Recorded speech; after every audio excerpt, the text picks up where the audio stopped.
Oke, Kak. Oke. Bisa lihat slide saya, Pak Sabri? Bisa, bisa. Dengan baik. Dengan baik. Dengan sangat jelas. Ya. Oke. Terima kasih banyak. Just want to say to Barney also there are many questions for you in the QA. Yeah. Terima kasih. Assalamualaikum warahmatullahi wabarakatuh dan selamat sore teman-teman. Yang terhormat Bapak AKP Pendidikan dan Kebudayaan KBRI Australia, Bapak Dirjen GTK yang baru saja terpaksa meninggalkan tempat karena ada telepon dari Pak Menteri, Prof. Fasli Jalal, para pimpinan dari berbagai universitas dan dinas pendidikan maupun dosen dan guru, yang saya hormati juga Ketua IARNA Australia, Profesor Akbar Ramdhani, dan para anggota IARNA, yaitu peneliti atau akademisi Indonesia yang bekerja di Australia. And thanks Barney for your presentation. My apologies for presenting my ideas only in Bahasa Indonesia. Okay, and thanks Mbak Destina for being an interpreter for Barney if it is needed, and thanks Pak Sabri. Presentasi saya adalah membandingkan antara pendidikan guru Indonesia dan Australia. Tetapi patut diingat teman-teman bahwa perbandingan ini bukan dimaksudkan untuk mengatakan mana yang lebih baik atau mana yang jelek, karena perkembangan sistem pendidikan kedua negara itu tentu berbeda, tidak lepas dari konteks dan sejarah masing-masing negara. Selanjutnya, sebelum saya melakukan perbandingan, pertama-tama izinkan saya memperjelas posisi saya. Jadi saya luaran pendidikan guru Indonesia, yaitu S1 IKIP Ujung Pandang, kini UNM, S2 IKIP Surabaya, sekarang UNESA. Saya juga pernah berstatus sebagai dosen bagi para calon guru Indonesia. Dan S3 saya di Australia di bidang pendidikan selama 4 tahun dan meneliti guru Australia tentang pengembangan profesinya. Nah, saat ini saya sebagai dosen di pendidikan guru Australia mengampu mata kuliah yaitu pengajaran matematika SD secara bermakna dan menggunakan data untuk perbaikan pembelajaran siswa. Nah, mahasiswa saya program S1 4 tahun dan Master of Teaching. Artinya mahasiswa Master of Teaching saya itu semuanya sudah sarjana, ada yang master, bahkan ada beberapa yang sudah doktor. Tapi mereka tidak punya latar belakang pendidikan keguruan, sehingga mereka harus ikut pendidikan guru selama 2 tahun. Nah, jadi Bapak Ibu, di otak dengan posisi tadi, di otak saya tergambar jelas perbedaan antara pendidikan guru di Australia dan di Indonesia. Khususnya karena di samping dari pengetahuan juga karena saya pelaku dari kedua sistem tersebut. Sebagai tambahan, kedua putri saya juga mengalami 2 sistem pendidikan, yaitu Indonesia dan Australia. Mereka juga menjadi sumber belajar buat saya. Nah, itu poin penting tentang posisi saya.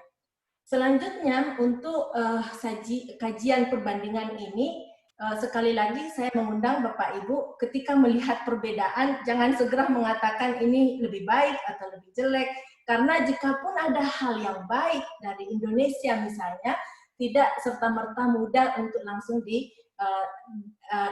diterapkan di Australia. Demikian juga sebaliknya. Jadi perlu proses adaptasi. Jadi akan lebih bijaksana jika perbedaan itu kita cermati, kita analisis, dan kita ambil hikmahnya. Dan semoga presentasi saya setidaknya bisa memprovokasi pemikiran teman-teman agar bertanya, mengapa saya melakukan apa yang saya lakukan? Ya, lebih dari itu, semoga teman-teman di sana mendapat inspirasi untuk penelitian atau untuk mendapatkan ide untuk pengembangan pendidikan guru di Indonesia maupun di Australia. Nah, Dari presentasi Prof. Barni Dalgarno, banyak hal yang bisa kita bandingkan ya dengan bagaimana dengan sistem pendidikan di Indonesia. Demikian juga dari presentasi Pak Dirjen, pihak Australia juga bisa banyak belajar dari proses perbandingan, khususnya karena kurikulum Australia itu ya, guru-guru mereka perlu paham tentang budaya dan pendidikan di Asia. Karena apa? Mereka harus mengajar secara adil pada siswa-siswa yang dari berbagai budaya. Jadi banyak aspek yang bisa kita bandingkan antara pendidikan Indonesia dan Australia, tetapi saya ingin membatasi skop perbandingan saya. Nah, saya secara khusus akan mengelaborasi 3 perbedaan menonjol dari pendidikan guru. Pertama, tentang isi program pendidikan gurunya. Kedua, proses pelaksanaan pembelajarannya. Dan ketiga, kaitan antara yang dipelajari di program pendidikan guru dengan kebutuhan di sekolah, serta keterkaitannya dengan pihak akreditasi. Nah, tentang isi, saya mengacu pada kajian literatur atau dokumen serta informasi yang saya dapatkan dari kolega di Makassar, di Aceh, di Parepare, NTB, Surabaya. Apa sebenarnya yang dipelajari oleh para calon guru pendidikan dasar dan menengah di Indonesia dan di Australia? Mari kita lihat. Berdasarkan analisis yang saya lakukan dari berbagai dokumen, saya menyimpulkan 4 perbedaan yang menonjol, yaitu dari sisi kuantitas atau banyak mata kuliah yang harus diambil oleh para calon guru, jenis mata kuliahnya, durasi serta outline perkuliahannya. Nah, kalau kuantitas, ini bisa kita lihat dari banyak mata kuliah dan jumlah kredit yang harus diambil oleh calon guru. Contoh perbedaan nyata dapat dilihat dari link di sini, tapi untuk efisiensi waktu, saya mau tunjukkan dalam beberapa slide berikutnya. Dari presentasi Prof. Barni tadi, Bapak, Ibu, teman-teman bisa melihat bahwa calon guru SD disyaratkan mengambil 29 mata kuliah dengan total kredit 96. Dan ada 9 mata kuliah PCK. Ya, 9 mata kuliah PCK yang akan saya jelaskan sebentar lagi. Sedangkan mereka yang sudah sarjana, doktor atau master, tapi mereka tidak punya latar keguruan, mereka masih harus belajar keras selama 2 tahun untuk mengambil 13 mata kuliah dengan total 48 kredit. Nah, di sini tersedia link untuk contoh. Slide saya tidak muat kalau saya masukkan semua mata kuliah yang ada di pendidikan guru di Indonesia. Tapi simpulan bahwa program sarjana misalnya 4 tahun, jumlah mata kuliahnya sangat banyak dengan nilai kredit menghampiri 150